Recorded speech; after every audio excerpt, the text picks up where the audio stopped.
Kenapa mengambil speedometer? Kalau speedometer yang bagus merek apa ya? Nah, itulah yang disebut top of mind. Dimulai dari mana? Biasanya masalah kedua itu muncul di operasionalnya.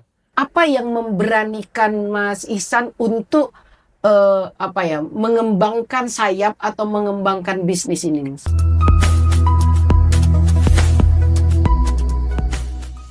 Assalamualaikum warahmatullahi wabarakatuh. Sobat Ngombe, bertemu kembali dalam podcast Malioboro Business School pada pagi hari ini. Dan kita tentu harus bersyukur karena kita masih diberi kesempatan, diberi waktu, diberi usia, sehingga pada pagi hari ini kita bisa melaksanakan satu perbincangan dengan sahabat Malioboro Business School. Pada kesempatan kali ini kita akan ngobrolin, bincang-bincang terkait dengan sebuah bisnis yang mungkin sebagian orang, apa iya ya itu suatu bisnis yang bisa menguntungkan dan lain sebagainya. Pada kesempatan kali ini kami dapat tamu yang luar biasa memberikan waktunya kepada kita untuk kita bincangkan. Siapa beliau? Mari kita sapa. Assalamualaikum Mas Ihsan. Waalaikumsalam Bu Rambe. Ya, alhamdulillah, terima kasih ya Mas sudah hadir di Malioboro Business School. Mas, ini kan usaha hari ini ada yang sangat cepat tumbuh berkembang. Betul. Tetapi ada juga yang sudah cukup lama tiba-tiba turun dan bahkan hilang. Ya. Ini suatu hal yang tidak mudah bagi seorang pengusaha yang dia ingin tetap bertahan dalam situasi dan kondisi. Tapi sebelum kita sampai ke sana, kita mau tahu dulu nih Mas, kenapa mengambil speedometer? Nah, gitu ya. Dari mana inspirasi itu?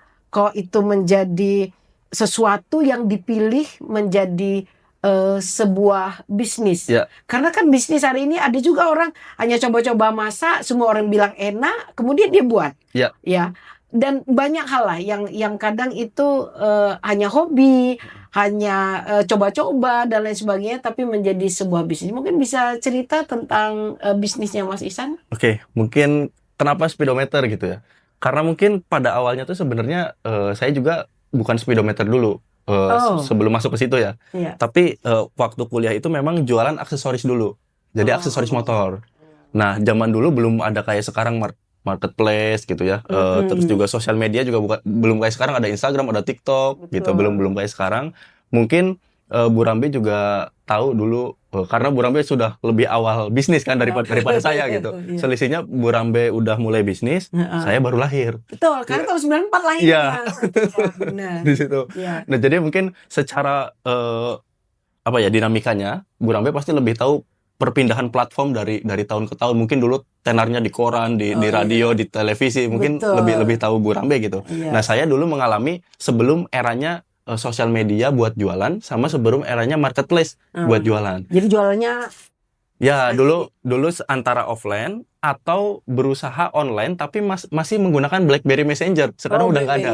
Okay, Dulu masih menggunakan BlackBerry, jadi nawarin ke komunitas gitu segala macam. Tapi sebelum itu memang saya jualan aksesoris. Dulu namanya Makelar, Bu. Makelar ya? Iya kan? Ada bengkel-bengkel di Jogja, saya cari, boleh nggak saya bantu jualin gitu kan? Iya. Secara online lewat BlackBerry, lewat blogspot dulu, blogger, iya. terus lewat Kaskus. Nah, belum ada marketplace kan? Jadinya dari situ dulu saya jualan aksesoris. Kalau sekarang namanya affiliate, Bu. Sebenarnya mungkin makelar istilahnya. Makelar ya, hanya kerennya aja itu ya. Dulu serabutan, sekarang freelance. Ganti istilah aja sebenarnya, tapi dalamnya tuh sama. Nah, karena dari situ saya jadi sering nongkrong di bengkel gitu kan. Saya sering nongkrong di bengkel, kemudian ngelihat wah ini sepertinya bannya diganti, joknya diganti, shockbreakernya diganti gitu kan, stangnya diganti, velgnya diganti. Lama-lama saya ngelihat apa ya yang belum diganti gitu. Speedometer tuh jarang dipegang gitu, atau jarang dimodifikasi, atau ketika nyari bengkel servis speedometer juga sulit. Waktu itu kan kalau misalkan servis AC mobil, servis kaki-kaki mobil, terus body repair gitu kan, itu banyak. Banyak ya. Tapi ketika kita speedometer rusak, gimana ya? Ya ganti baru, gitu kan? Waktu itu seperti itu. Padahal untuk speedometer mobil, motor, dan terutama yang mahal-mahal, mobil dan motor yang mahal itu tuh harganya tuh tinggi, gitu. Iya, Jadinya tuh saya nyari gimana ya caranya gitu. Ya udah dari situ coba-coba bikin speedometer custom dulu atau modifikasi, ditawarin tadi lewat BlackBerry, lewat Kaskus. Nah, ternyata feedbacknya bagus atau laku gitu. Dari situ ya udah lama saya kepikiran juga, oh speedometer ini ada di kendaraan darat, laut sama udara.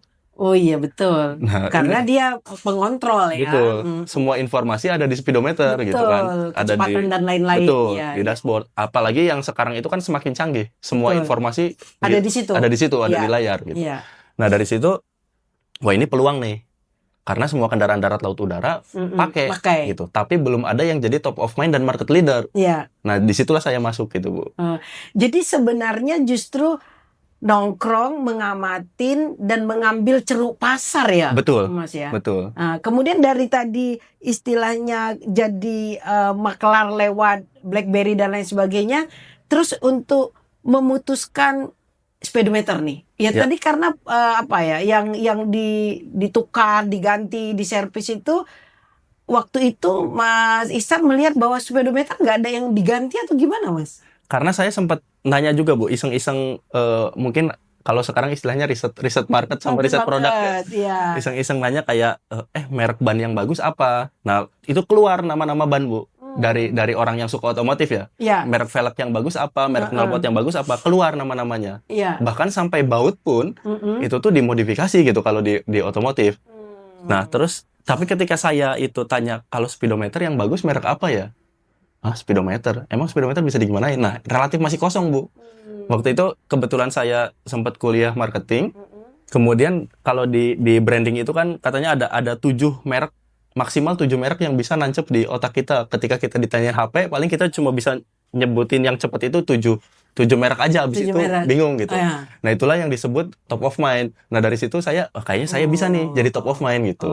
Makanya saya ya udah dah, coba deh nyemplung di spesialis speedometer gitu. Dan itu Mas ketika memutuskan nih speedometer nih, kemudian untuk dimulai dari mana atau dibeli di mana dan lain sebagainya, waktu itu sudah kegambar atau sudah dapat info Mas saat itu, Mas? Kebetulan waktu itu sama ada teman ya yang jago desain juga gitu. Awalnya tuh nggak langsung bikin speedometernya. Awalnya tuh ganti-ganti gambarnya dulu. Ganti yang di speedometer kan biasanya hitam putih. Dikasih gambar deh atau diwarnain deh. Awal-awalnya dari situ, dan waktu itu awal-awal tuh menggunakan stiker. Jadi speedometernya dibongkar, terus disestikerin, selesai. Nah, hanya seperti itu pada awalnya. Tapi konten di speedometer itu sendiri pabrik kan yang membuat tentunya ya, Mas? Betul. Atau kita yang merakit? Pada awalnya pabrik. Pada awalnya pabrik. Pada awalnya pabrik. Tapi semakin kesini, wah ini kayaknya kalau cuma stiker doang, ngapain jualan stiker gitu kan? Iya. Nah, terus ya udah coba-coba riset panel dashboardnya, coba-coba riset komponennya. Nah, lama-lama bisa bikin full set gitu, Bu. Dari situ. Artinya ketika memutuskan speedometer, kemudian stiker dulu, akhirnya itu dibongkar dan akhirnya kita yang membuat. Iya. Speedometer itu kita yang membuat. Iya, akhirnya sampai dalam. Kalau dijual ke berbagai pasar itu produksinya dari kita. Iya, produksinya dari kita. Cuma memang ada pilihan mau pakai yang original terus dimodifikasi atau mau full set dari kita semuanya. Tapi gitu. full set kita membuat. Iya, bisa membuat seperti itu, Bu. Kalau gitu untungnya gede dong. Tidak sekedar maklar tadi ya. Iya, tadinya dari makelar jadi punya produk sendiri dan jadi punya brand sendiri gitu. Punya brand sendiri. Betul. Tentu untungnya juga lumayan ya, Mas ya. Ya, lumayan lah, Bu. Cukup. Tentu kalau kita sudah memproduksi sendiri, udah mengelola karyawan dong otomatis. Ya, betul. Dan bagaimana menyiapkan mereka merakit itu menjadi sebuah sistem speedometer yang itu istilahnya disukain atau diinginkan oleh para pembeli atau yang membutuhkan. Ya. Sebenarnya di sini tuh ada beberapa tahapan ya, Bu. Maksudnya kalau pas awal saya mulai, itu tuh di jualan ininya masalah utamanya tuh di jualan, gimana caranya produk kita belum terkenal. Gimana caranya produk kita laku gitu. Betul. Nah, terus ketika jualan udah mulai laris, biasanya masalah kedua itu muncul di operasionalnya. Yang beli ada tapi kita nggak bisa ngerjain cepet nih. karena iya. ordernya banyak tapi SDM terbatas. Betul. Gitu. Nanti begitu lewat biasanya habis itu masalahnya keuangan, permodalan gitu kan. Wah, ini udah mulai banyak tapi Iya. modalnya kurang nih buat Iya. beli bahan baku segala macam. Iya. Nah, terus nanti terakhir ada masalah SDM. Nah, Betul. disinilah yang tadi Bu Rambe tanyakan, gimana caranya saya bisa mengelola SDM itu gitu kan. Nah, akhirnya balik lagi saya selalu melihat riset, terus melihat jurnal, balik lagi ke akademik, karena nggak mungkin mereka tuh menciptakan suatu teori tanpa ada dasar sebelumnya atau tanpa ada penelitian sebelumnya. Betul. Nah, terus di situ saya menemukan 4 pilar bisnis. Gitu, ada ada sumber daya manusia, Betul. ada finance, kemudian ada marketing, satu lagi operasional produksi. Nah, minimal saya punya 4 manpower nih di 4 bidang ini gitu kan. Yang jago marketing, yang jago keuangan, yang jago operasional, sama jago manusia. Nah, akhirnya saya memutuskan untuk rekrut satu-satu. Tapi yang bisa jadi orang kepercayaan atau bisa ring satunya saya yang itu tuh isi kepala saya sama isi kepalanya bisa diterjemahkan sama. oleh dia Ya, betul. dengan baik. Ya. Betul. Nah, awalnya kaderisasi leader dulu di situ. Mungkin awalnya mereka juga jadi bantu-bantu saya, staff saya, tapi kan saya bisa melihat wah ini punya leadership Potensi dan lain-lain dan lain sebagainya ya. Nah, dari situ barulah ngerembet rekrutmennya, Bu. Awalnya mungkin di marketing yang banyak, kemudian di keuangan relatif masih sedikit, 2 orang gitu. Terus di operation lumayan banyak karena saya perlu banyak teknisi. Perlu banyak engineer untuk merakit kan masalahnya. Betul, dan memasang gitu. Nah, dari situlah ya udah akhirnya jalan. Memang ujungnya nggak bisa kalau nggak dibuat dengan sistem gitu. Iya, harus pakai sistem karena kan tadi untuk mengelola bisnis yang peminatnya sudah ada, produksinya harus cepat, modalnya juga dan lain sebagainya gitu. Nah, kalau dari sisi latar belakang pendidikan atau latar belakang keluarga gitu ya, itu sebenarnya ada hubungannya nggak ke bisnis? Apalagi tadi speedometer mungkin dia ada kaitannya dengan teknik. Emangnya Mas Ihsan ininya cerita apa ya? Cerita sekolahnya, latar belakang pendidikan dan keluarga gimana sih? Kalau sekolah, kebetulan saya memang menempuh beberapa jurusan, Bu. Oke. Jadi ada 4. 4 jurusan ya? Iya, 4 jurusan. Jadi di manajemen memang saya dulu ngambil konsentrasinya pemasaran. Di Fakultas Ekonomi Bisnis. Kemudian setelah itu saya ngambil juga psikologi, Bu. Psikologinya industri, organisasi. Psikologinya berarti ngatur SDM dan sedikit banyak ada ilmunya lah ya. Kemudian setelah itu saya juga ngambil teknik industri, betul. Kemudian satu lagi saya ngambil sistem informasi. Gitu. Jadinya memang ada 4 secara akademik yang saya kuliah gitu. Lengkap lah sudah kalau begitu. Ya, jadi pas dulu kayaknya ini bisa diselesaikan dengan kuliah manajemen deh gitu. Terus kayaknya ini bisa diselesaikan dengan kuliah psikologi gitu. Kayaknya ini bisa diselesaikan dengan kuliah teknik. Nah, dari situlah memang saya aplikasikan juga ke dunia bisnis dari pelajaran akademik itu gitu. Tapi kalau cerita latar belakang keluarga emang perdagangan atau apa, Mas? Kalau kakek saya dagang. Terus ayah saya juga dagang gitu. Tapi memang di kampung gitu. Jadinya punya toko bangunan di kampung di Cilacap sana. Nah, sampai sekarang tokonya masih ada tapi udah dikelola adik saya gitu. Tapi ya cuma di kampung yang karyawannya cuma 1 gitu, Bu. Intinya bukan toko yang besar. Iya, bukan. Jadi kalau misalkan orang tua saya sakit ya tokonya tutup gitu. Ya. Karena nggak pakai manajemen. Jadi sebenarnya jiwa entrepreneur atau jiwa kewirausahaan itu memang sudah ada dari kakek, dari orang tua ya. Memang senang kalau saya gini, Mas. Saya itu dari anak pedagang. Tapi sekolahnya di pesantren dan di fakultas dakwah. Gak ada banget urusannya dengan keuangan gitu. Gitu. Tapi tadi karena kita suka melihat, mengamati orang tua gitu ya. Jadi di perdagangan hari ini ngelihat anggota BMT itu ya sedikit-sedikit tahu lah gitu ya.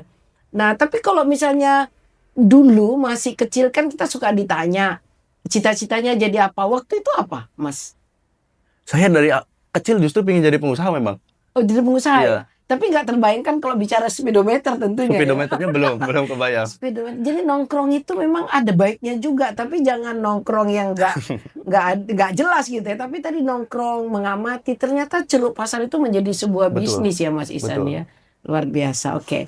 Nah, tadi untuk memutuskan itu karena bicara ceruk pasar. Orang sudah bicara kaki, orang sudah bicara stang, mungkin Ya. ada lain sebagainya. Tapi tadi kepada ceruk pasar terhadap speedometer itu waktu itu di Jogja belum ada atau sudah ada, Mas? Sudah ada, tapi memang biasanya dia jadi satu dengan bengkel-bengkel lampu gitu. Lampu motor, lampu mobil. Jadi kayak speedometer diganti lampunya. Misalkan tadinya lampunya orange diganti putih. Atau nanti jadi warna-warni. Modifikasi lah ya, Modifikasi. modifikasi. Tapi memang kalau kita bilang ya bengkelnya masih bengkel-bengkel rumahan gitu. Yang balik lagi yang ketergantungan terhadap satu orang Iya, gitu. iya. Dia pemilik bengkel, dia teknisi juga gitu. Nah, jadinya dari situ ya udah kayaknya kalau misalkan saya buat yang skalanya itu bukan dagang gitu, tapi gimana caranya biar bisa naik kelas ke bisnis Ke gitu. bisnis, ya. Nah, dari situlah saya kayaknya lah ini kayaknya kalau misalkan cuma dagang, saya cuma mengulangi apa yang orang tua saya lakukan gitu. Dampaknya nggak Nggak begitu, banyak, ya nggak banyak gitu. gitu. Jadinya ya udah saya coba deh untuk bisnis gitu. Makanya saya coba membangun tim, saya coba membangun kanal-kanal penjualan dari marketing dan segala macam, baik online maupun offline gitu. Ya udah akhirnya sampai sekarang gitu. Iya, Mas, dalam bangun bisnis itu kan pasti ada kunci-kunci atau ada sesuatu yang kita sebagai value gitu ya, atau pelajaran apa atau nilai apa yang harus dipegang dalam sebuah bisnis yang tadi dari kecil mengapa nanti sampai hari ini harus memaintain banyak orang dan tanggung jawab tentu udah pasti gitu ya, Mas ya. Apa Mas Ihsan yang harus dipegang? Pertama tuh mungkin jangan gengsi ya. Jangan gengsi. Itu yang paling penting di Iya, awal. betul banget. Karena saya ngelihat banyak misalkan ada mahasiswa atau anak sekolah gitu ya. muda lah ya. Anak muda diminta untuk jualan atau misalkan coba kamu jualan segala macam. Itu tuh kayak dalam tanda kutip itu kok seperti malu gitu. Malu. Emang ini sesuatu hal yang apa kayak emang ini haram atau apa hal yang dilarang gitu. Padahal semua itu bicara sel ya. Iya. Penjualan apapun itu, sekalipun dia pesawat dia terjualan. Jualan, Iya, betul. Rumah sakit jualan, Jualan. sekolah jualan. Iya, gitu. betul. Semua juga dapat uangnya Justru itu dari dasar jualan. ya, Mas, Iya, ya? betul.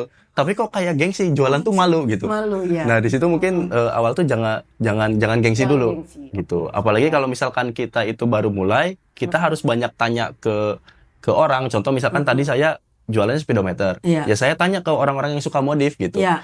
Maksudnya kebutuhannya mereka tuh seperti apa? Kalau ada speedometer dimodif pinginnya seperti apa? Harganya kira-kira berapa sih yang masuk akal bagi kamu gitu kan? Nanya-nanya Iya. iseng-iseng aja buat Sebagai input. satu riset tadi Betul, ya. sebagai suatu riset tadi gitu.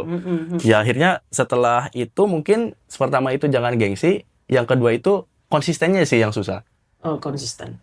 Istiqomah itu Iya, memang betul. sulit. Iya. Karena mungkin awal-awal kayak saya dulu ya, awal-awal lulus kuliah, kemudian bertiga, terus cuma dapat mungkin omset sih udah ada juta lah gitu, mungkin tapi masih di bawah 10 juta lah. Iya. Tapi kalau dibagi kan satu orangnya paling kebagiannya cuma 300.000 per bulan gitu, mana cukup kan? Iya, iya. Sementara teman-teman yang lain misalkan udah kerja di perusahaan besar, udah di BUMN, juta gitu ya udah di PNS segala macam. Tergiur juga ini kapan sama dengan Iya. orang gitu ya. Nah, mempertahankan konsisten bahwa ini bakal sesuatu saat nanti bakal jadi suatu bisnis yang menjanjikan dan penghasilan yang baik, terus bisa menghidupi orang lain juga. Nah, itu sih yang susah menjaga konsistensi itu. Di tengah-tengah mungkin ada kerugian, ada masalah SDM, ada apa ditipu mungkin, kemudian juga ada masalah keuangan bisa juga. Terus juga ada tadi ya melihat teman-teman yang satu angkatan sudah lebih berhasil gitu. Itu sih konsisten. Ya mungkin dua itu yang kunci utama. Jangan gengsi. Ya. Apalagi jualan. Sebenarnya sesungguhnya kita kehidupan ini hanya jualan sebenarnya, Iya, kan jualan. jual beli istilahnya. Ya, kemudian konsisten ya.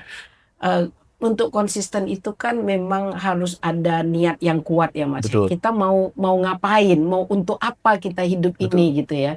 Karena tadi godaan kan juga luar biasa ya. Tadi kita apalagi misalnya kita sama-sama dari universitas ternama. Yang satu di perusahaan BUMN yang sangat terkenal, sementara kita masih berkutak-katik dengan itu gitu. Nah, sebenarnya pelajaran yang paling penting di dalam memanage sebuah usaha sampai kepada hari ini tuh apa, Mas? Sebenarnya kalau misalkan dalam memanage tim gitu ya, atau membangun tim, ya. Pertama itu yang harus kita, mungkin dulu saya melihatnya bahwa visi misi itu sesuatu hal yang remeh-temeh atau hanya tulisan, gitu. Tapi ketika saya itu menjalankan bisnis, ketika saya punya karyawan, karyawan saya tuh mungkin bingung ya, ini bisnis ke depan bakal menjanjikan gak ya, bakal sustain gak ya, terus nanti ketika saya hidup di sini bisa nggak ya, punya anak punya istri gimana ya gitu kan. Nah ternyata saya memahami di situ, wah dalam sebuah bisnis itu visi itu penting. Jadi sebagai Google Maps-nya lah. Jadi karyawan tuh tahu betul ini perusahaan mau dibawa kemana sih, value-nya apa sih gitu. Nah terus saya bikin visi, bikin misi gitu kan.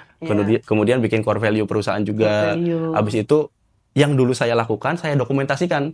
Jadi misalkan saya jadi customer service, ketika saya jadi customer service itu saya ngerjain apa aja sih, itu tuh saya tulis. Job desk-nya apa? Ya, job desk-nya apa, yang kemudian nantinya jadi job desk gitu.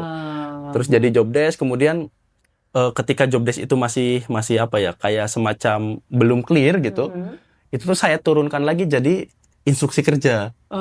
Jadi misalkan job desk-nya adalah membalas pesan WhatsApp misalkan. Nah instruksi kerjanya tuh cara balasnya tuh gimana sih, gini segala macam gitu. Terus kalau pelanggan ada yang komplain gimana, lebih detail lagi seperti itu. Karena ternyata tidak semua tim kita itu bisa langsung menerjemahkan sesuatu yang abstrak gitu. Betul. Contoh misalkan saya bilang target kamu bulan ini 100 juta ya. Pasti kan di pikirannya dia 100 juta gimana caranya 100 juta. Nah, makanya saya bikinin kalau untuk mencapai 100 juta kamu ngerjain ini ya, jobnya ini betul segala macam. Ada checklistnya lah yang harus dikerjakan biar ketika dia mengerjakan itu 100 juta tuh pasti tercapai gitu. Itu memang bedanya ya Mas ya. Kalau kita menguasai bisnis kita gitu ya, kita nggak bakalan dibohongin. Iya betul. Tapi kalau misalnya kita belum apa-apa udah gaya jadi bos nggak peduli ya, apalagi tadi ya SOP itu kan sama dengan tulis apa yang kamu lakukan apa yang kamu tulis. Betul. Gitu. Itu baru bisa diterjemahkan dari mulai visi, misi, tujuan sampai kepada implementasinya. Kira-kira gitu ya Mas ya. Sekarang ada berapa sih Mas karyawannya Mas? Saya dulu sempat 150-an Bu. Terus sekarang saya sisa 68. Karena udah pakai AI ya? Enggak, sistem. Awal mulanya saya gini Bu, berpikir bahwa saya pingin punya karyawan sebanyak-banyaknya. Awal mulanya seperti itu pikirannya. Kemudian ketika saya sudah mulai banyak karyawan yang menikah, punya anak, pikiran saya berubah. Waktu itu saya punya karyawan sebanyak-banyaknya, tapi karyawan banyak, kalau misalkan gajinya pas-pasan, buat gitu. apa? Gitu kan? Mendingan saya punya karyawan mungkin relatif lebih sedikit, tapi gajinya lebih tinggi. Maka dioptimalisasi. Nah, di produktivitasnya ditingkatkan, gitu, dimaksimalkan, dioptimalkan. Nah, dari situ kan, ketika saya ngasih uang ke karyawan saya gitu untuk gaji, toh dari mereka juga nanti nyebar juga gitu, nyebar juga ke yang lain. Orang, betul. Dan sebagainya Seperti itu sih Bu. Oke, Mas, tadi kan kita tidak ingin hidup sendiri ya. Ketika kita bisa memberikan kemanfaatan orang lain, kemudian bisa mensejahterakan orang lain, itu kan kepuasan tersendiri ya, Mas Ihsan ya, gitu. Nah, bagaimana Mas Ihsan melihat situasi dan sekarang ini agar bisnis kita, speedometer ini kan orang juga akan ada orang yang sama dengan kayak Mas Ihsan dulu, speedometer ternyata nih akan ada yang mencontoh, akan ada juga yang mungkin menginginkan bisnis yang sama gitu. Gimana mengantisipasi agar bisnis kita ini tetap terus bertahan dengan situasi orang gampang sekali mencontoh hari ini, Mas? Awalnya sih mungkin saya dulu kalau ada yang meniru atau ada yang ikut-ikutan gitu sebagai followers atau jadi kompetitor, dulu saya agak marah sih, agak marah. Tapi sekarang tuh saya malah seneng. Karena kalau misalkan produk saya dicontoh, setiap kali saya launching jelang beberapa bulan langsung ada imitasinya atau replikasinya, berarti itu bisa dikatakan bahwa produk saya valid. Kalau misalkan produk saya tidak ada yang mencontoh, nah malah produk saya berarti tidak ada pasarnya kan. Dicontoh itu kan karena laku. Betul. Kalau nggak laku nggak mungkin dicontoh gitu. Nah itu yang pertama sih, kalau misalkan timbul kompetitor, saya malah senang gitu. Jadi artinya saya berhasil. Yang kedua itu saya tentunya tidak lepas dari inovasi itu. Oh, iya. Mungkin tadinya Iya. awalnya speedometer, kemudian speedometer itu erat kaitannya dengan elektrikal kendaraan, Iya. kemudian juga kita tuh sering lupa kalau misalkan kendaraan itu terdiri dari dua komponen utama, yaitu mekanikal sama elektrikal.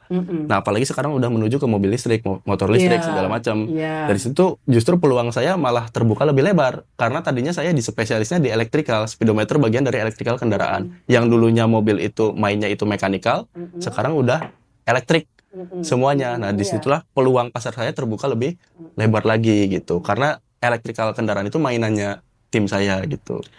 Dengan berubahnya sekarang banyak motor, sepeda motor atau mobil itu ke listrik, berarti ini justru menjadi peluang besar bagi kita ya Mas? Iya, betul. Nah, bagaimana menyiapkan diri untuk itu Mas? Kalau saya tadi sebenarnya ada divisinya udah bertambah ya. Tadinya kan 4 iya. yang 4 pilar tadi. Iya. Nah, sekarang udah ada divisi R&D sendiri. Oh, jadi pengembangan. Ya, pengembangan udah sendiri. Kemudian yang kedua ada IT sendiri. Ada IT. Ada IT sendiri. Nah, jadi yang satu di R&D itu lebih banyak menangani hardware, yang di IT lebih banyak menangani software. Karena motor pun sekarang dua itu.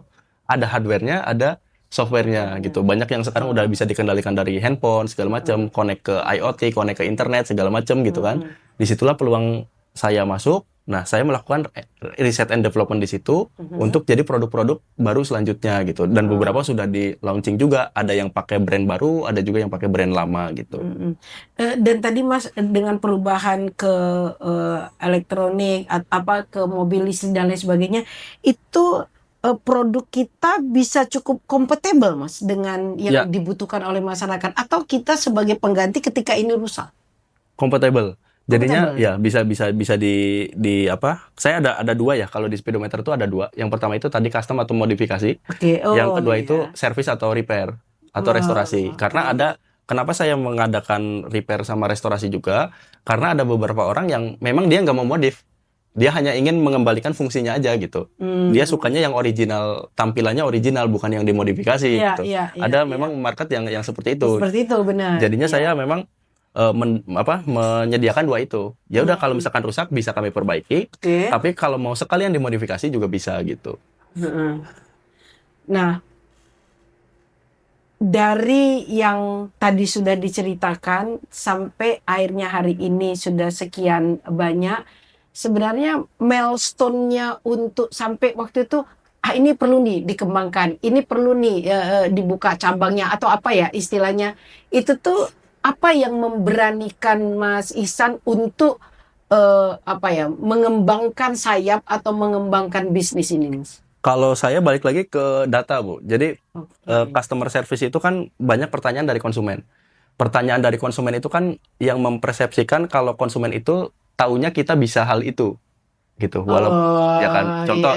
Contoh misalkan katakanlah tadi berbicara tentang speedometer.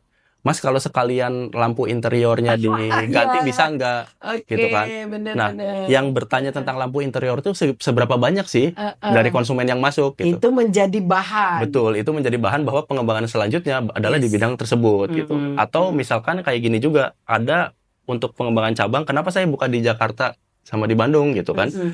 Nah, karena banyak pertanyaan itu dari mereka yang lokasinya di sana, gitu. Jadi orang Jakarta banyak, lokasinya ternyata Jogja ya. Nah, ternyata lebih dari 60% market kita itu ada di Jabodetabek gitu. Makanya kami buka di sana gitu. Oh, sekarang udah ada di sana, Mas? Udah lama, udah dari 2021. Oh iya? Ya, di Jakarta. Ayo, sobat, jangan sepelekan ketika customer kita meminta ini itu. Biasanya kita bilang, nggak ada. Kami nggak bisa. Jangan, justru ketika orang ini bisa nggak, itu bisa nggak, itu menjadi catatan penting ya bagi kita untuk mengembangkan bisnis. Betul, gitu ya, betul. Mas ya. Oke, iya. Jadi yang di Tangerang juga produksi, Mas? Di sana kita tuh kalau di kota-kota itu ada bengkel lah gitu. Oh, bengkel ya, bentuknya. Jadi produksi semuanya di Jogja. Jadi kalau bengkel yang punya sendiri itu ada di Jakarta sama di Bandung sama di Jogja. Kemudian kalau misalkan bengkel mitra atau rekanan itu totalnya itu ada 90 di seluruh Indonesia. Jadi kita produksi istilahnya titip jual gitu Mas atau gimana? Ya, lebih ke Gitu ya. reseller lah ya. Seller ya. Reseller. Oh gitu. Gitu. Dan itu ada di berapa kota Mas? Ada dari Sumatera sampai Papua, Bu. Ya, Wow. untuk Dan kita resellernya. bisa mensuplai itu Bisa. berdasarkan kebutuhan mereka. Iya, betul. Dan Berdasarkan paling kebutuhan. banyak tadi penggunanya di Di Jabodetabek. Jabodetabek. Iyalah, karena di sana kota besar Iya, ya, betul. penggunanya banyak. Oh, gitu. Iya, iya. Dan terus ada keinginan apa ke depan melihat tadi ini orang sudah semakin masuk ke listrik nih gitu. Ya. Nah, tentu ini menjadi segmen baru kita tentu dengan modifikasi ya Mas ya. Betul. Tentu modifikasi. Nah, ini tuh pengembangan akan datang gimana nih Mas rencananya? Sebenarnya sih banyak ya, Bu. Maksudnya kayak bikin ya mungkin smart speedometer atau smart car gitu, segala macam itu bisa aja kita buat ke arah sana gitu. Cuma memang kalau riset-riset yang kita bangun, kita itu selalu membuat produk yang itu tuh produk pelengkap. Pelengkap. Contoh misalkan produk utamanya handphone. Pelengkapnya kan ada Handset, headset, ada earphone gitu kan. Iya. Kami tuh selalu melihat titik celah itu karena untuk produk utama itu tuh biasanya tuh sudah dipegang oleh raksasa-raksasa. Betul. Jadinya Iya. gimana caranya kita bisa melengkapi produk raksasa yang udah laku itu. Makanya produk-produk kami yang kami kembangkan itu ke depan maupun sekarang itu tuh selalu melihat itu. Misalkan contoh sederhana lagi ngetren produk lampu buat mobil, misalkan Iya. lampu headlamp gitu ya, lampu depan. Nah, tapi untuk memasang lampu headlamp ini itu kan berarti memodifikasi dari lampu sebelumnya ke lampu ini. Nah, ada resiko konslet di situ. Makanya kami membuat modul kabel yang bisa membuat mitigasi bahwa konslet itu tidak terjadi kebakaran. Yes. Kalau kami buat lampunya udah kalah sama raksasa-raksasa Iya. besar, merek-merek lampu yang besar Iya, itu. iya. Gitu. Jadi kami membuat pelengkapnya biar si lampu itu Bisa tetap aman. gitu. Dan itu juga ternyata ditanggapi positif atau ditanggapi baik oleh merek-merek Pabrik, lampu itu. merek besar Gitu. tadi. Dan beberapa malah minta kita yang supply mereka gitu. Wah. Karena padahal balik lagi tadi ya, saya selalu melihat spesialis. Maksudnya tadi speedometer. Iya. Ngapain jualan speedometer gitu, speedometer doang. Di sini juga yang ke produk kami berikutnya itu kabel. Ngapain jualan kabel mobil? Iya. Kan kalau dipikir-pikir remeh-temeh istilahnya ya Mas ya. betul seperti itu. Padahal ternyata kebutuhannya sangat tinggi gitu. Bahkan permintaan kita sekarang udah 10.000 set per bulan untuk kabel saja gitu. Ya, jadi memang kita nggak boleh sepelekan ya dalam sesuatu apapun itu sebenarnya Mas ya. Ternyata itu ada ceruk pasar yang bisa kita kembangkan dan lain sebagainya. Nah, Mas Ihsan gini, ini kan sebagai foundersnya ya, Ya. sebagai orang yang mendirikan gitu. Ya, sunatullahnya kita juga akan ada masa Ya, gitu betul. ya. Nah, bagaimana lembaga ini atau bisnis ini tetap sustain karena dia memberikan kemanfaatan ke banyak orang. Mungkin bahkan sudah banyak orang yang tergantung di sini. Ya. Ya kan? Ya tentu tergantung kepada Allah ya. Tetapi mediasinya adalah bisnis kita cari nafkah di sini segala macam. Orang sudah banyak menggantungkan diri di bisnis ini. Nah, bagaimana kaderisasi atau orang-orang kepercayaan, katakanlah ring satunya Mas Ihsan itu udah disiapkan seperti apa agar bisnis ini tetap sustain? Karena tadi udah cukup banyak, ada di mana-mana, bahkan ada juga loh mungkin orang yang sangat loyal, sangat fanatik dengan produk ini. Kalau nggak ada ini mungkin dia nggak mau gitu. Gimana Mas menyiapkannya? Jadi mungkin yang pertama itu kita tuh kan kaderisasi SDM, memang kaderisasi leader itu yang paling sulit. Leader itu yang paling sulit. Kalau misalkan kita cari staff itu mungkin mudah gitu. Dan berganti-ganti gampang ya? Iya, berganti-ganti gampang. Kalau cari leader itu sulit. Yang cocok secara visi, cocok secara misi, klop juga chemistry-nya dapat gitu kan. Nah, pertama itu mungkin yang saya buat itu adalah gimana caranya perusahaan itu bergantung ke sistem, bukan ke orang. Oh, jadi bukan by system ya Mas, tapi by system. Betul. Oke. Jadi ketika orang ini nggak ada, ini perusahaan tetap jalan nih gitu. Baik itu yang nggak ada foundernya atau direkturnya atau mungkin manajernya gitu, tapi tetap jalan karena sistemnya udah ada. Dan sekarang itu sudah begitu Mas? Sudah. Makanya bisa jalan-jalan. Iya. Padahal dari Sumatera sampai Papua ya. Iya, Oke, jadi leader ya Mas? Iya betul. Kata kuncinya di kaderisasi leader tadi. Yang kedua itu di sistem, bergantungnya ke sistem bukan ke orangnya gitu. Betul. Nah itu mungkin salah satu yang paling penting gitu. Penting, iya. Terus roadmap juga harus jelas. Jadi kayak contoh misalkan 1 tahun ke depan mau ngapain, 5 tahun ke depan itu mau ngapain. Karena saya juga membiasakan staff saya mungkin kalau manajer itu kan bekerjanya di masa lalu ya. Ya. Maksudnya, oh kok bulan lalu bisa rugi, kok bulan lalu banyak komplain gitu kan. Kalau mungkin saya sebagai founder atau sebagai owner lebih ke masa depan, setahun lagi ngapain ya, 3 tahun lagi ngapain ya gitu kan. Kalau misalkan staff kan lebih ke hari ini, Iya, hari ini iya, ngapain selesai pulang iya gitu. betul. Kalau supervisor kan mungkin penghubung antara masa sekarang dan masa lalu gitu. Maksudnya jembatan dengan manajer kan. Iya. Nah jadinya peran-peran itu yang saya optimalisasi gitu. Kalau manajer tuh kerjanya harus begini, begini, terus diperkuat dengan sistem. Dan sekarang mulai semua yang offline atau yang menggunakan kertas juga udah kita ubah semua ke digital gitu. Digital.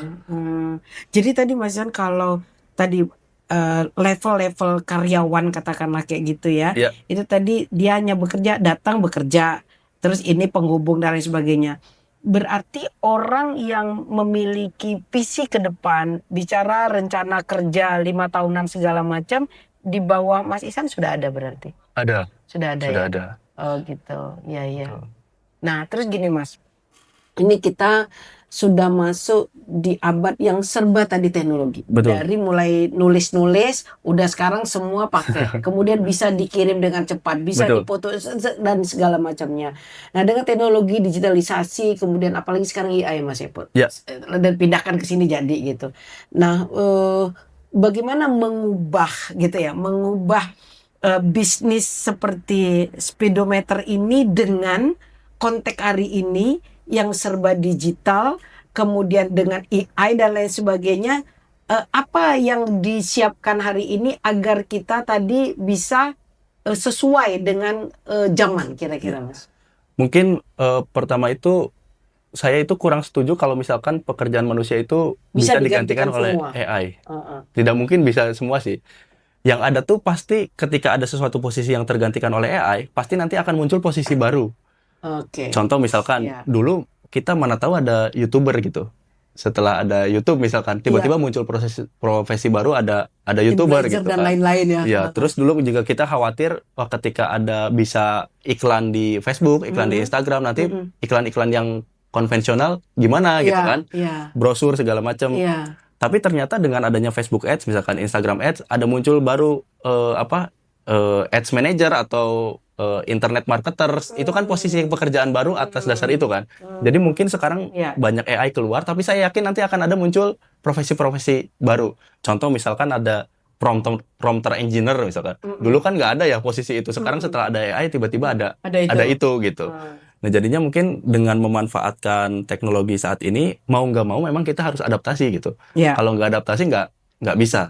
Nanti malah kita yang ketinggalan gitu, secara bisnis ya. Betul. Nah gimana caranya si AI ini bisa dimanfaatkan oleh tim kita untuk mempercepat pekerjaan mereka gitu. Jadinya semakin produktif kerjanya. Dan itu juga bisa digunakan untuk analisis data ya. Contoh misalkan dulu mungkin laporan saya harus minta laporan, terus menunggu, kemudian juga kayak bikin slide dulu segala macam. Setelah ada AI kan langsung ketahuan, oh produk terlaris ya kita ini, produk potensialnya ini, produk yang dead stock ini, wilayah yang potensial ini, mitra yang potensial, kan itu bisa ditarik datanya dengan adanya teknologi seperti sekarang. Nah, dan ketika kita balik lagi mendevelop produk berdasarkan data, itu tuh lakunya lebih mudah gitu. Iya. Jadi artinya begini, sobat sekalian, dunia berubah, kita harus beradaptasi, iya gitu. Teknologi, digitalisasi, AI dan apapun itu, tetap manusia itu dibutuhkan gitu. Dia akan menggantikan atau dia bahkan menyempurnakan dari itu gitu. Jadi kita tidak perlu terlalu pesimis juga ya dengan usaha saya jadi susah nih karena orang semua serba online. Saya rasa tidak begitu bahasanya ya. Tapi bagaimana kita berpikir, bagaimana kita menciptakan sesuatu yang itu bisa mendukung percepatan dengan bisnis kita itu sendiri betul. Harus begitu ya Mas Ihsan ya. Betul. Karena kalau nggak kayak gitu nggak bisa. Memang kita dituntut harus selalu adaptasi kan. Contoh misalkan saya katakanlah sekarang muncul mobil listrik sama motor listrik. Iya. Terus saya dulu nggak bayangkan itu. Iya, nggak bayangkan ada sana kan. Begitu, ya. Hybrid juga belum marak di Indonesia, tiba-tiba udah ada listrik gitu kan. Iya. Kalau saya bertahan di mobil bensin terus atau di mobil diesel terus kan nggak relevan juga gitu Bu. Jadinya mau nggak mau harus harus mengikuti gitu. Ya, jadi pentingnya kita beradaptasi dengan situasi dan kondisi agar usaha kita tetap sustain. Betul. Agar tetap sustain. Oke. Mas Ihsan, ini udah yang hampir terakhir kita. Oke. Ada nggak dirasakan masa jenuh dalam mengkawal bisnis ini? Karena udah dari tahun berapa Mas tadi? Mulai 2013. 2013 berarti sekarang Baru. sudah berapa tahun tuh? Berapa ya? 13 14 mungkin. Segituan lah. 14 tahun ya, lebih kurang ya. Tapi saya rasa kalau 14 tahun belum lah. Saya aja 32 tahun belum jenuh saya ngurusin BMT ya gitu ya. Nah, tapi ada nggak Mas keinginan untuk mendiversifikasi usaha? Ya. Satu itu pertanyaannya. Yang kedua, jika itu diversifikasi, maka kan sebenarnya kita akan mau mulai lagi dari nol gitu ya Mas ya. Nah, apakah perlu diversifikasi itu dan apakah justru tidak sulit kalau memulai itu dari nol? Gimana Mas? Karena mungkin tadi sebagian teman-teman kita, sobat kita di sana, dia dulu bagus banget, tiba-tiba drop. Terus saya harus gimana nih gitu. Nah, sementara kan nih Mas Ihsan karena kita tadi beradaptasi, kita bisa menyesuaikan diri, usaha kita tetap sustain, tapi mungkin ada juga masa deadline-nya. Betul. Nah, adakah tadi keinginan untuk mendiversifikasi usaha? Pasti ya Bu, sekarang pun saya sudah melakukan itu gitu. Melakukan diversifikasi produk itu sudah, terus bisnis juga udah, beberapa lahir brand juga sudah gitu. Yang memang tapi saya itu tidak pernah keluar dari DNA saya. Core-nya. Iya, betul. Oh, gitu. Memang saya melakukan pivot mungkin ya, melakukan diversifikasi, tapi saya tidak tiba-tiba misalkan contoh saya di otomotif. Tiba-tiba produk saya selanjutnya adalah kuliner gitu. Enggak. Ya saya menciptakan produk yang lain yang bukan speedometer tapi masih otomotif. Gitu. Jadi secara keilmuan, secara core bisnis itu masih sama gitu. Jadi mungkin itu ya kadang-kadang banyak di Indonesia tuh yang latah. Jadi kuliner rame ya udah kuliner gitu kan. Semuanya misalkan ayam geprek semuanya bikin ayam geprek. Semuanya dulu boba-bobaan semuanya bikin boba gitu. Kalau di kampung saya itu kalau satu ada nanam cabai sukses, semuanya nanam cabai. Emang harganya jadi anjlok gitu. Ayam semua gitu. Nah, mungkin itu juga yang penting sih, Bu. Jadi harus bisa melihat jangan keluar dari core-nya kita gitu. Iya, jadi kita tidak boleh latah, kita tidak boleh ikut-ikutan gitu ya. Tapi kita juga harus mengukur apakah kita menguasai bisnis ini gitu ya. Nah, jadi ini menarik ya sobat sekalian bahwa ilmu itu perlu gitu ya. Kemudian kita menguasai terhadap bisnis kita itu perlu kita tekuni. Yang tadi paling penting adalah kita tidak gengsi. Ya Mas, kemudian kita konsisten. Itu memang bukan hal yang mudah untuk konsisten dengan godaan segala macam. Termasuk tadi kalau kita pun mau mendiversifikasi usaha kita, jangan berubah 180 derajat yang kita sama sekali tidak menguasainya gitu.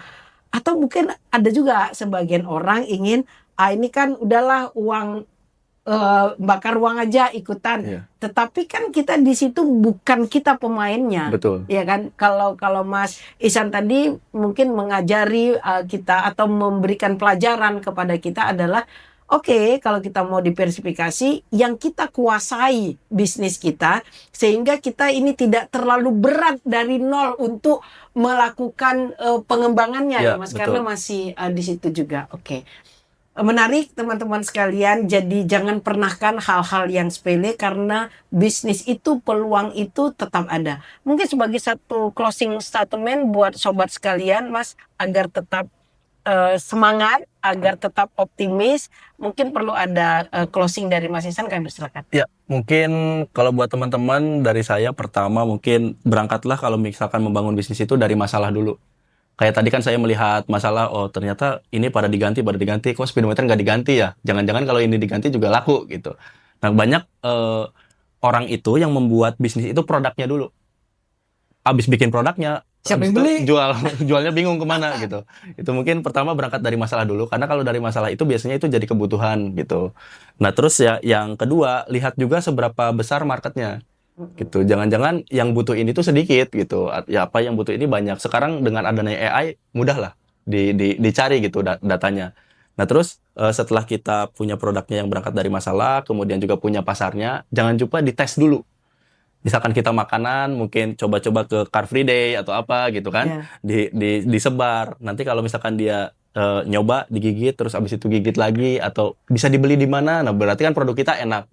Tapi kalau ada feedback, oh kegedean, kekerasan, atau kurang asin, atau kurang manis, nah itu bisa kita perbaiki gitu. Jadi sebelum diluncurkan ke market, lebih baik kita tes dulu gitu. Tapi itu tuh hanya diputar-putar itu aja sih, tes, ukur, sesuaikan, tes, ukur, sesuaikan. Dalam saya mengembangkan produk pun itu yang dilakukan gitu. Jangan membuat produk yang hanya menurut kita itu bagus gitu. Karena banyak yang beranggapan ini menurut saya bagus kok, teknologinya tinggi segala macam, tapi begitu dijual nggak laku, atau begitu dijual bingung jualnya kemana gitu. Mungkin itu sih yang penting sekali menurut saya gitu.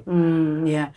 Jadi istilahnya jangan terburu-buru untuk melonsing sebuah produk, tapi pastikan tes dengan orang lingkungan kita, apakah ini udah tepat, apakah ini udah bagus, jika kurang ditaruh di mana dan lain sebagainya gitu ya. Betul. Oke. Itu teman-teman, jadi jangan terlalu terburu-buru untuk melonsing sebuah produk, tapi cobalah di riset produk itu sampai kita yakin dan percaya produk ini kita buat ada yang membutuhkan sehingga menjadi laku. Kayaknya terima kasih banget ya Mas Ihsan sudah berbagi di sini. Oh iya, sobat sekalian, Malioboro Business School akan mengadakan bootcamp yang akan diselenggarakan pada 19-20 September. Kita akan lebih banyak lagi mengulik. Kalau sekarang kita terbatas ya untuk mengkulik tentang Mas Ihsan, tapi ketika nanti di bootcamp kita akan kulik lebih jauh lagi bahwa sesuatu itu tidak ada yang tidak mungkin, gak ada yang gak bisa, gak ada yang sia-sia jika kita bersungguh-sungguh manjada wajada. Saya rasa cukup sekian dari kami untuk bincang-bincang hari ini. Semoga ini menginspirasi, membuat kita semangat, membuat kita lebih fokus lagi, teman-teman sekalian. Karena sebenarnya urip kui mong mampe ngombe. Wassalamualaikum warahmatullahi wabarakatuh.